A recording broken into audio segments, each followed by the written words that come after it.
Hello everybody, this is Gregory with 5-Minute Catholic Apologetics, where 5 minutes of your time may get you to the divine.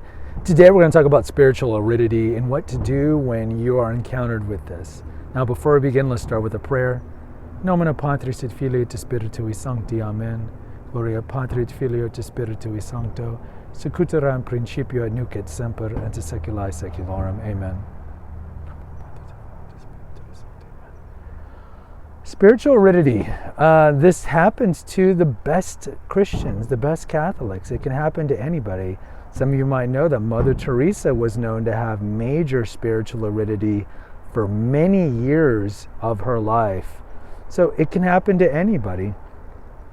And it doesn't necessarily mean that you're a bad Catholic or anything like that. It's just, it happens, you know, and there's seasons to everything. And many times, if you're a convert, for example, there's that season where you just have extreme zeal and fervor for your faith. And then like the beginning of a relationship that's so impassionate and you're so intertwined with each other, you got all that oxytocin going, that will level off. And with some people, it ends up being a nice kind of steadiness to it. And sometimes, especially if you think of like the parable of the sower, sometimes it wasn't really well rooted, and then you kind of lapse or go through a dry spell. But spiritual aridity, or the idea of you just stop praying, you even question the existence of God and other kind of existential crises.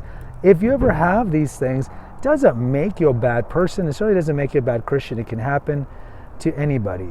So what can we do when this happens? And I think scripturally, you think of like St. Thomas, where Jesus, after he's resurrected, shows up to the apostles. Doubting Thomas isn't there. And then later on, he shows up and says, you want to put your hands in my wounds? And Thomas says, you know, my Lord and my God. And Jesus says, blessed are those who believe without seeing.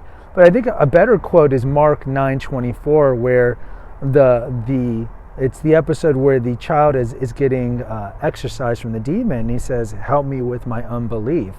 So look, we all go through crisis of unbelief. I should say we all, but a lot of people do. So what can we do about it?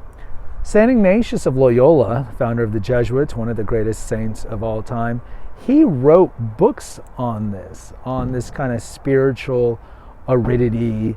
And when you have kind of like the time of desolation, spiritual desolation. So I recommend that you look into his work on it. There's also great podcasts that discuss Ignatius's treatments and just in general what to do with spiritual aridity. I would tell you that it's kind of like when you get depressed, what do you want to do? You want to not talk to anybody and isolate yourself and eat a bunch of ice cream. I think it's the same thing with spiritual aridity. We've talked about here before how I recommend tithing your time, so 2.5 hours to Catholic stuff, whether it be Mass, reading the Bible, doing the Rosary, Catholic podcasts, YouTube channels, Works of Mercy, whatever it is. I think it's the same thing. When you have spiritual aridity, you got to just perdure. That's an old word for meaning you have to just persevere. Like we have the episode here, what does Christ say? Those who persevere to the end will be rewarded. But you just have to persevere. So even if you're going through a crisis of belief, whether it be a belief in the trueness or veracity of the Catholic faith, or just in God in general, or Jesus Christ or anything like that, you got to keep praying. You got to keep praying. You got to try to pray. Still immerse yourself in Catholic content.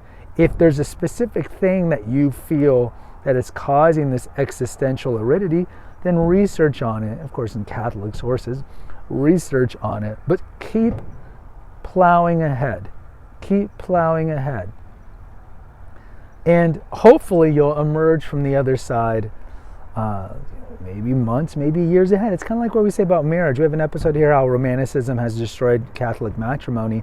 And it's kind of the same thing. Like if we go in thinking marriage is always going to be peachy and rainbows and unicorns, then when the trouble time comes, when you look at your spouse, you're like, I don't even like you, maybe I don't even love you. What do, right? Everything is based on emotion. So my emotion is telling me that I'm not happy, or so forth, so I need to get out. Well, emotion is exceedingly overrated. So like with marriage, we have to endure.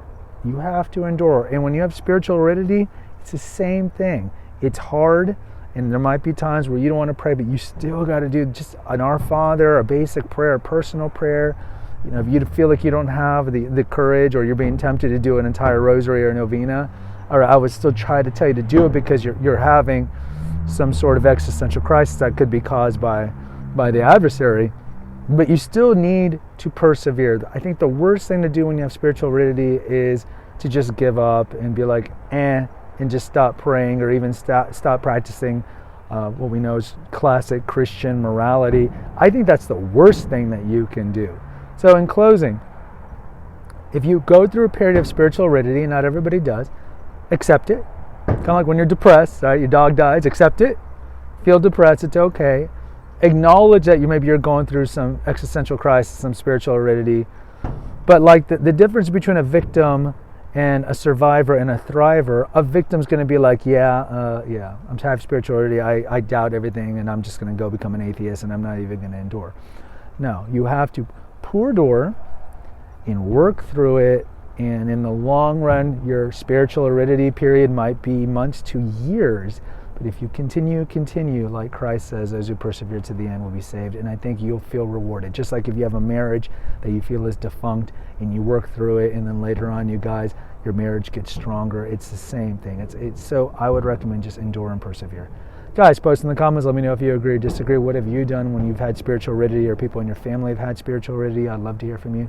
As always, please hit the notification, subscribe, and share button. Share with other people. Until next time, take care, God bless, and pray.